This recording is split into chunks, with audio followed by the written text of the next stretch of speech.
देखने लायक क्या है बताइए? बताइए सृष्टि में, संसार में देखने लायक क्या है? स्त्री में और पुरुष में देखने लायक क्या है? माया में और मोह में देखने लायक क्या है? जहां व्यक्ति पूरी जिंदगी खपा देता है, समझदार व्यक्ति, ज्ञानी व्यक्ति समझता होगा राम राम, कहां अपनी जिंदगी गवा दिया। आए थे हरि भजन को, औंटन लगे कपास।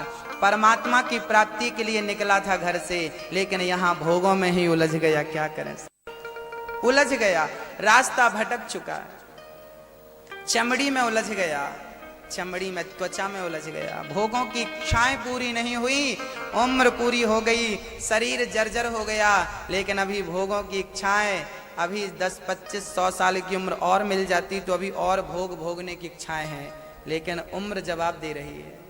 भक्तों, आपकी उम्र पूरी कम पड़ेगी, एक जन्म नहीं लाख जन्म भी मिल जाएं तो भोग भोगने के लिए कम पड़ेंगे।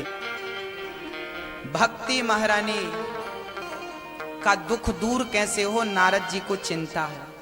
पूरे तीर्थों में घूमते घूमते बद्रीनाथ पहुंचे, वहां 4 संत मिल गए, सनक, सनंदन, सनातन, सनत कुमार। चारों ने कहा, नारद जी कहाँ? अरे महाराज, मैं दुखी हूं, भक्ति के सुख की कामना कर रहा हूं, उन्हें दुख है, बताइए दुख कैसे दूर होगा? बड़ी चिंता में हूं, बड़ी व्याकुलता है। तब संतों ने कहा, भक्ति को भागवत की जरूरत है, ज्ञान वैराग्य को भागवत सुनाइए। सनकादियों ने कहा, सनक, सनंदन, सनातन, इन चारों ने कहा। नारद जी बोले, महाराज मैंने गीता सुनाई, वेदांत सुनाए, वेद सुनाए, भक्ति का दुख दूर नहीं हुआ तो क्या भागवत से दुख दूर होगा? बोले, भक्ति, ज्ञान वैराग्य का दुख दूर भागवत से ही होगा। वो गीता, पुराण, ग्रंथ आदि आदि कुछ भी सुना दो, कल्याण होने वाला नहीं है। नारद जी बोले, क्यों? क्या गीता का प्रभाव कम है? क्या वेदों का प्रभाव कम है जो भागवत जी की बात आप कर रहे हैं? तब कहते हैं श्री सनकादि, सुनिए, आम का वृक्ष है, आम की जड़ में स्वाद है कि आम के तने में स्वाद है? आम के तने में स्वाद है कि आम के पत्ते में स्वाद है? आम के पत्ते में स्वाद है कि आम के फल में स्वाद है? बताइए, आम का पूरा स्वाद पत्तों में मिलता है कि जड़ में मिलता है कि फल में मिलता है? हाँ, फल में मिलता है। तो शास्त्र जो है वो जड़ है, गीता जो है वो जड़ है, वेद जो है वो तना है, शाखा है, और भागवत जो है वो फल है। तो फल इन ज्ञान वैराग्य का दुख दूर करने की सामर्थ्यता रखता है। इसलिए जैसे दूध के कण कण में घी विद्यमान होता है, ऐसे ही जैसे दूध के कण कण में घी तो होता है, लेकिन जब तक उसे दही बनाकर मंथन ना किया जाए वो प्रकट नहीं होता। और उस घी को जब आप देखेंगे तो वो घी दूध से ज्यादा पावरफुल दिखाई पड़ेगा। जो क्षमता घी में है वो क्षमता दूध में नहीं है। घी से पूड़ी बना लो, पूड़ी बनाने की, दीपक जलाने की क्षमता घी में तो है, बट दूध में नहीं है, जबकि दूध से ही घी निकलता है। ऐसे ही वेद पुराणों से ही भागवत निकली, लेकिन इसे वो क्षमता मिली जो भवसागर से पार लगा देती है। जैसे घी दीपक जलाने की क्षमता रखता है, ऐसे भागवत भवसागर से पार लगाने की क्षमता रखती है। इसलिए जीवन में एक बार भागवत की कथा जरूर सुननी चाहिए, और बार बार सुने तो नुकसान ही नहीं है। इसलिए कथा सुनते रहो, नित्य सुनो। श्री सनकादियों से कहा, चलिए आप कथा सुनाइए। चलिए, हरिद्वार में कथा सुनाई गई। दूर दूर से, देश देशांतरों से लोग आए कथा सुनने के लिए, और देवता भी आए। सनकादियों ने कहा, वाह, बहुत दूर दूर से आए। गृहस्थ लोग भी गए। हरिद्वार में कथा इसलिए रखी क्योंकि ऊपर रहने वाले साधु संत जो केदारनाथ बद्रीनाथ में रहते वो नीचे आ जाएंगे, और नीचे वाले गृहस्थ लोग भी थोड़ा ऊपर चले जाएंगे, इसलिए देहरी में रखी। दीपक ऐसी जगह पर रखो जहां अंदर भी प्रकाश हो, बाहर भी प्रकाश हो, तो देहरी ही सबसे उत्तम होती है। तो हरिद्वार तो द्वार है, देहरी है, हरि का जो द्वार है उसी का नाम हरिद्वार है। तो हरिद्वार के आनंद नाम के घाट में कथा प्रारंभ हुई, जिसे आज हर की पैड़ी के नाम से हम और आप जानते हैं। वहां बड़ी सुंदर छाया थी, बड़ी सुंदर बालू बिछी थी, चारों तरफ आनंद की लहर थी, कोई झगड़ा नहीं, कोई क्रोध नहीं, कोई वासना नहीं। और कथा चालू भई, 4 संत बैठे, सनक, सनंदन, सनातन, सनत कुमार। कथा प्रारंभ हो गई। नारद जी सबसे आगे आकर बैठे। कुछ लोग अभिमानवश कथा में नहीं आए, साहब हमें बुलाया नहीं। तो भृगु जी सबको पकड़ पकड़ के लाए। जो कथा में नहीं आए उनको पकड़ पकड़ के लाने से आपको बहुत पुण्य प्राप्त होता। सबको कथा में लाइए, जो नहीं आए खासकर उनको तो लाइए, क्योंकि कथा धर्मात्माओं के लिए नहीं, पापात्माओं के लिए है। धर्मात्मा तो ऑलरेडी धर्मात्मा है, यदि पापात्मा इस कथा को सुने तो उसका उद्धार हो जाए, और इससे बड़ा कल्याण कुछ नहीं है, इससे बड़ी प्राप्ति कुछ नहीं है। बिगड़ा हुआ व्यक्ति सुधर जाए, बिखरा हुआ परिवार एक हो जाए, इससे बड़े आनंद की और खुशी की बात क्या हो सकती। तो भागवत को सज्जन भी सुने और दुष्ट भी सुने। शराब पीने वाले को भी भागवत सुनाने जरूर लाओ, जरूर लाओ। बिगड़े से बिगड़े व्यक्ति को कथा में जरूर लाओ, क्योंकि उसी को सुधारना उद्देश्य है, उसी का हृदय परिवर्तित करना भागवत का उद्देश्य है। और भागवत की शरण में कितना भी बड़ा पापी हो, ये मानवः पापकृतस्तु सर्वदा सदा दुराचार रता विमार्ग गाहा क्रोधाग्नि दग्धः कुटिलाश्च कामिनः सप्ताह यज्ञेन कलौ पुनन्ति ते। जिसने गौ हत्या करी है, जिसने गुरु पत्नी पर कुदृष्टि डाली है, जिसने पाप किए हैं, ऐसा पापात्मा भी यदि भागवत सुन लेगा, ये मानवः पापकृतस्तु सर्वदा, दुराचारी भी यदि भागवत सुन लेता है तो भागवत उसका भी उद्धार कर देती है। ये भागवत में प्रमाण है। इसलिए बिगड़े से बिगड़े को भी कथा में आप लाओ और अच्छे से अच्छे लोगों को भी लाओ, दोनों की आवश्यकता है। जिसके हृदय में ऑलरेडी प्रेम है वो सुनेगा तो उसका प्रेम बढ़ेगा, और जिसके हृदय में प्रेम नहीं है उसके हृदय में भक्ति का दीपक जलेगा, उसके हृदय में भक्ति की रोशनी आएगी, ज्ञान की रोशनी आएगी, वैराग्य की रोशनी आएगी, जिंदगी जीने का आनंद आएगा, सुख मिलेगा। यदि ये सुख आप सबको देना चाहते हैं तो सबको कथा में लाइए। बोलिए कौन कौन लाएगा अच्छा कल? अपने पड़ोसियों से कहिएगा, अपने मित्रों से कहिएगा, सखियों से, सहेलियों से, भाइयों से, दादा से, बुजुर्गों से कहिएगा, दादाजी, भैया जी, बहन जी, घर में मत बैठो, कथा हो रही है, एक दिन बीत गया। यदि घर में भी बैठे हो तो दिशा चैनल खोलिए और दिशा टीवी पर यह कथा लाइव चल रही है, पूरी दुनिया में पहुंच रही है, पूरे देश में पहुंच रही है। आप अपने रिश्तेदारों को फोन लगाइए कि आप दिशा टीवी पर 4 बजे से 7 बजे तक कथा देखिए। जो कथा ऑलरेडी टीवी पर देख रहे हैं वो आप सबको सूचित करिए, कथा हो रही है, सब देखो, छूट ना जाए, क्योंकि कथा अमृत है, तब कथामृतम तत्त जीवनम। कथा आनंद का सागर है। अब तो आपको एक छोटी सी सूचना और दे दूं।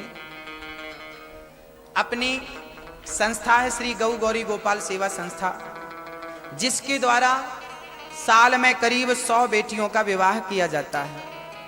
अभी परसों ही भोपाल में कथा पूरी हुई और वहां भोपाल की कथा में 4 बेटियों का विवाह परसों ही संपन्न किया गया।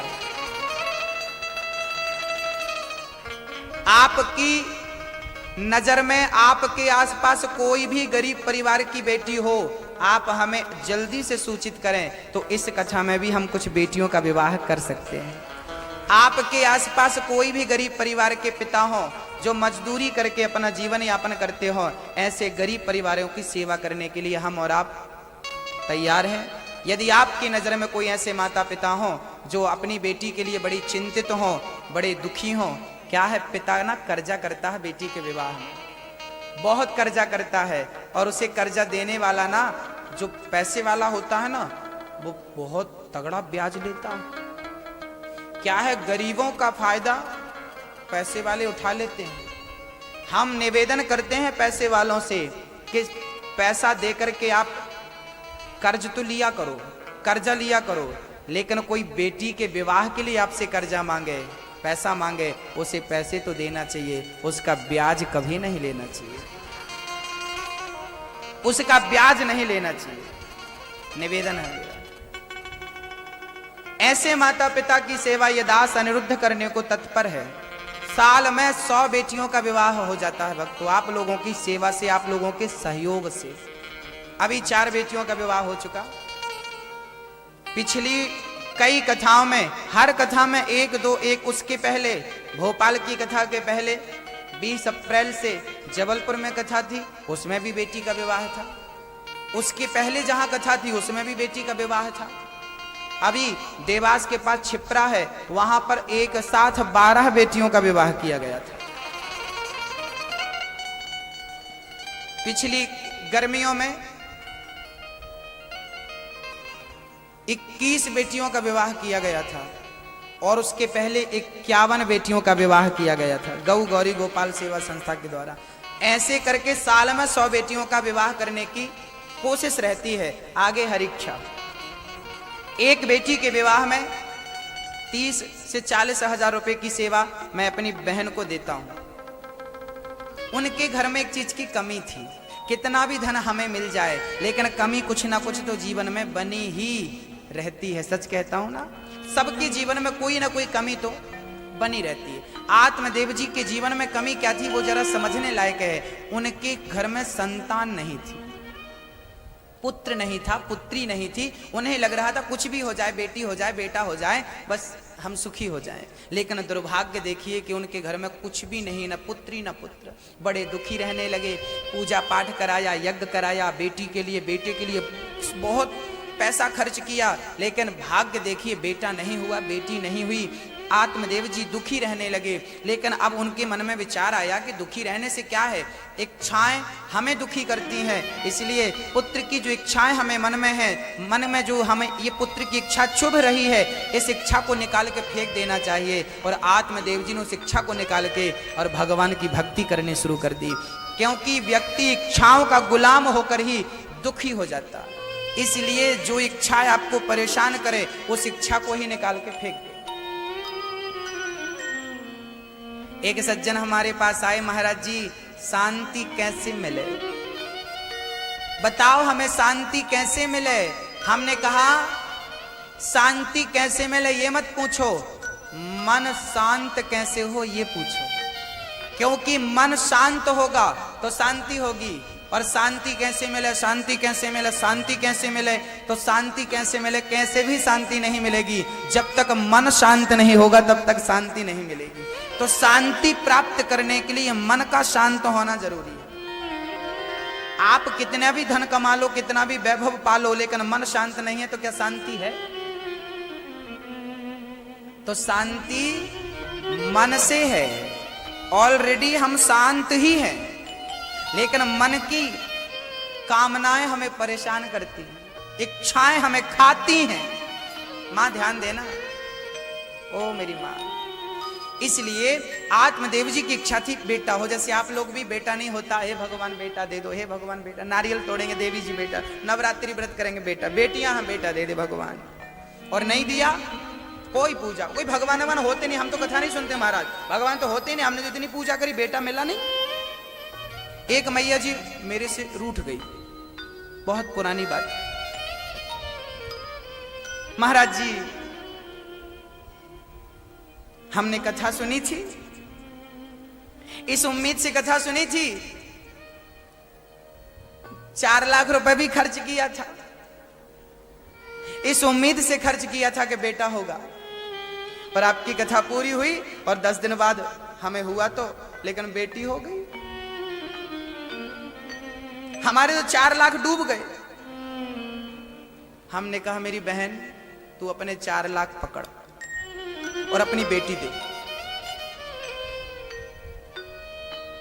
मैंने कहा तेरे भाग्य में, तेरी किस्मत में, तेरी हस्तरेखा में, तेरी कुंडली में, तेरे भाग्य और तेरे भविष्य में, इस जन्म में और पिछले जन्म में तुझे ना बेटी का सुख था ना बेटे का सुख था। वो तो भगवत कृपा से तेरे घर में बेटी हो गई है। ये भाग्य जो तुझे मिला है उसमें तू संतुष्ट नहीं है, और जो तुझे नहीं मिला है उसकी कामना कर करके परेशान है।